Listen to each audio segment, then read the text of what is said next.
Hey, Dixie.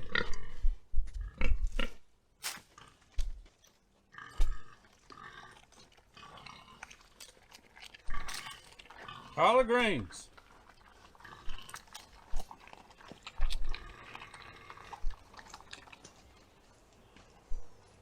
Do you want some collard greens too?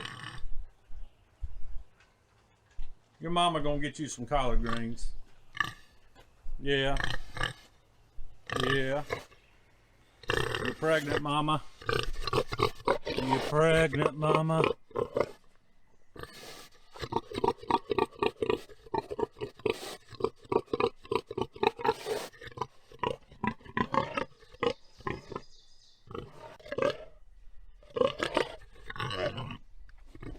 Here she comes.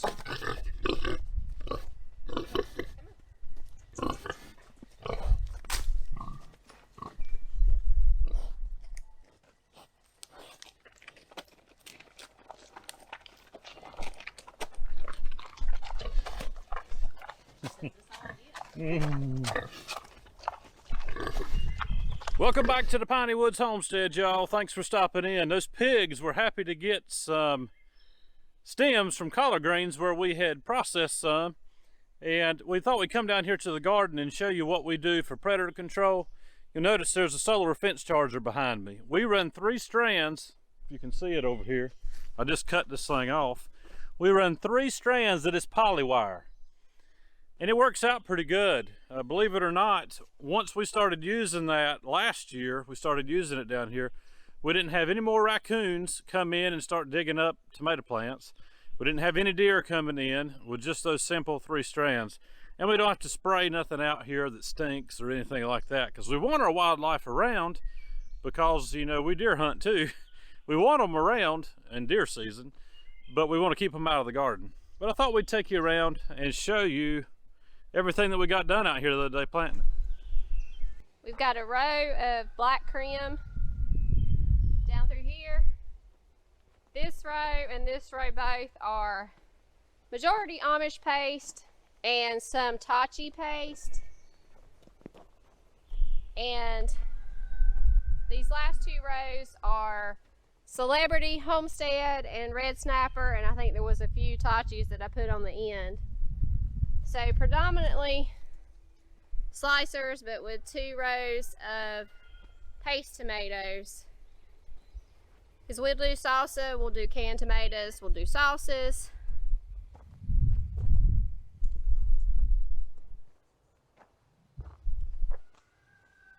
And then total I've got about 80 some pepper plants down here and another 20 some up at the house. This row is majority bell peppers with some habaneros on the end, and then this row is majority jalapenos with some poblanos and time bomb pepper, and then we have a few Greek pepperoncinis up there and a few along the ends. And I also went through and planted along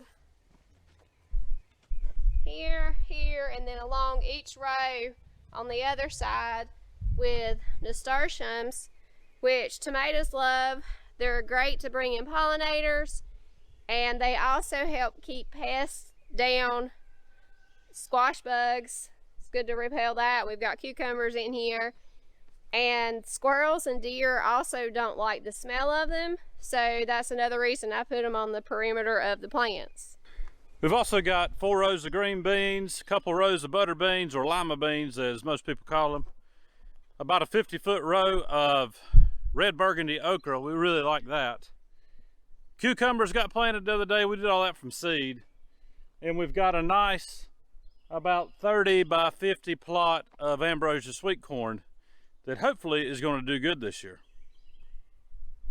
And let me show you the scarecrows, because you have to have a scarecrow if you're going to have a garden. This one right here, we don't have a name for him. I just took a old red planting bucket, took an old rag out of the gator and taped it on there along with some pink flaggers tape, and that works out pretty good. Looks like somebody out here in the garden. But my favorite one, let me get over here and show you this one. We actually reused that bag, if you've been watching for any amount of time, you know that last year we had a scarecrow in here with the bag that the boar semen came in from where we do artificial insemination on Rosie, our Hereford Cross sow. And this year I tilled over it when I was out here tilling the garden, because he got left out here in all the pumpkin vines and I didn't see it. So I've brought him back, and I brought him back in style. Check that out.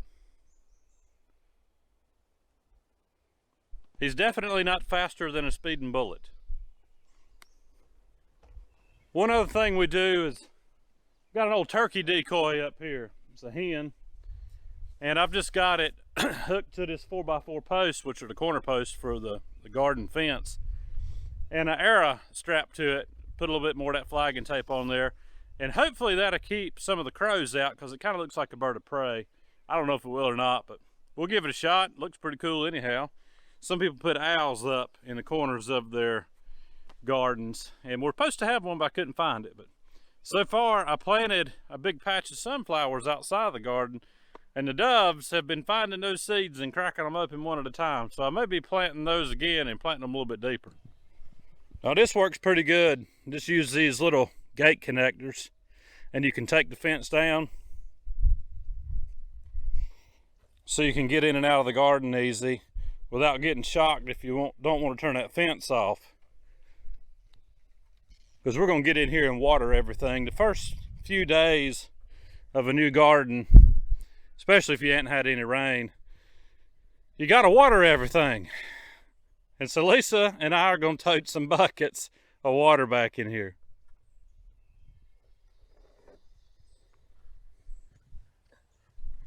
Ooh.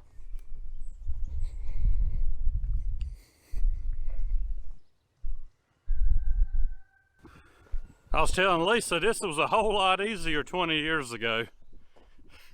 Toting buckets of water, stooping over, doing all this work. Lisa's doing all the stooping over. She just hollered, "Who's the one stooping?" She's the one stooping.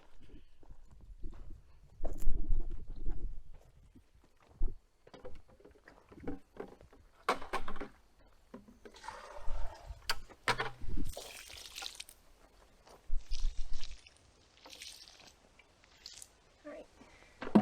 Is it good? That's everybody.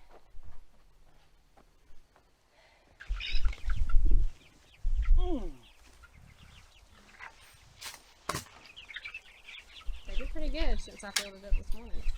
Yeah. Oh yeah, they ain't drank hardly any. Well, half of it maybe.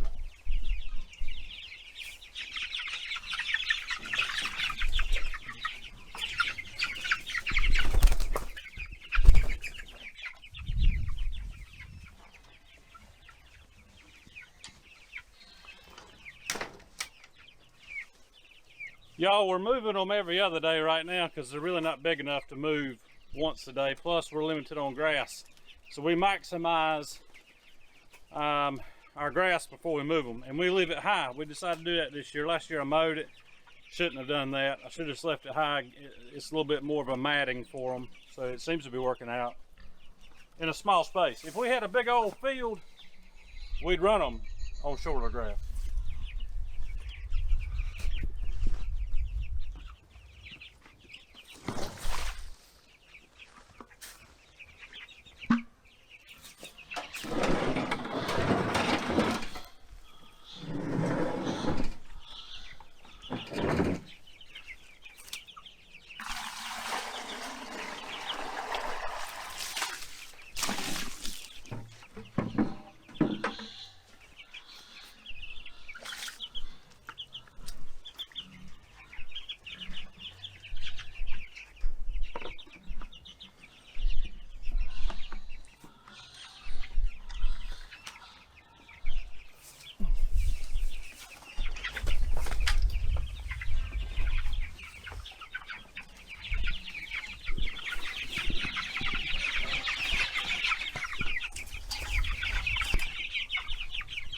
They don't need no feed other than what we got here.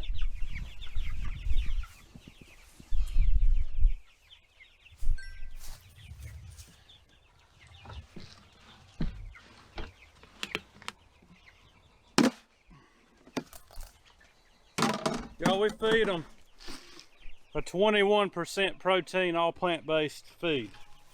And we mix in grit.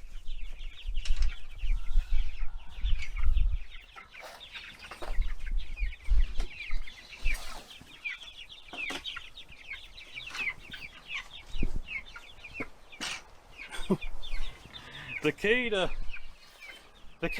the feed conversion on these Rangers versus a Cornish cross, those white chickens like you can buy in the supermarket, is never letting their feed run out. These birds are strong enough they can handle that, and slinging the grit to them. Never ever let them run out of feed or water, fresh water, and plenty of grit. It helps them break that fine feed down even further. And you'll see, in our experience, we're down to a 3-to-1. In other words, 3 pounds of feed, 1 pound of meat.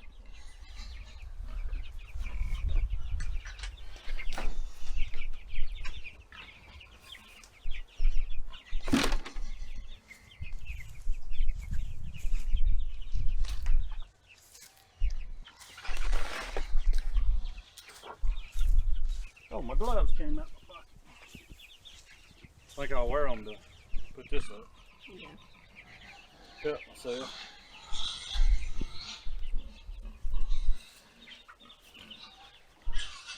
We got some angry pigs. The collards were short-lived. Yeah.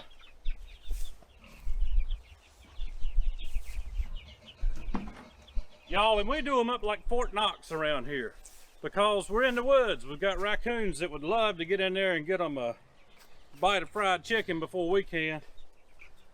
So we've got slabs down around the perimeter, front and back, a couple of cinder blocks here and there. And because this is chicken wire on the door and not rabbit wire or hardware cloth, we put a piece of metal up, put that on there. It keeps them from being able to reach through, because they'll reach through and grab your chicken and pull it out. Even when it's full grown, they'll just eat the head off and go about their merry way. All right, we're gonna go down here and get water for the pigs, feed for the pigs, because everybody's ticked off ready to eat.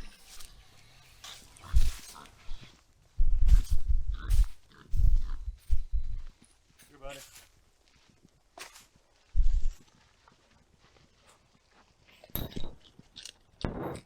It's like I just ate those a while ago, but I'll eat some more.